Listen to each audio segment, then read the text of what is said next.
আয় মা, বস। তোমাকে না ডাক্তার স্মোকিং করতে বারণ করেছে, আবার তুমি স্মোকিং করছো? আর খাবো না মা। থাক, তোমাকে আর বাহানা করতে হবে না।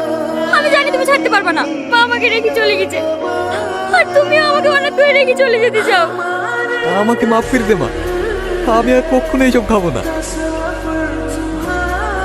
তুই কাঁদিস নি মা, তোর কান্না দেখলে আমার বুকটা ফেটে যায়। অত যখন কষ্ট হয় তাহলে জেনে শুনে এমন কাজ করো কেন? আসলে তুমি আমাকে ভালোই বাসো না।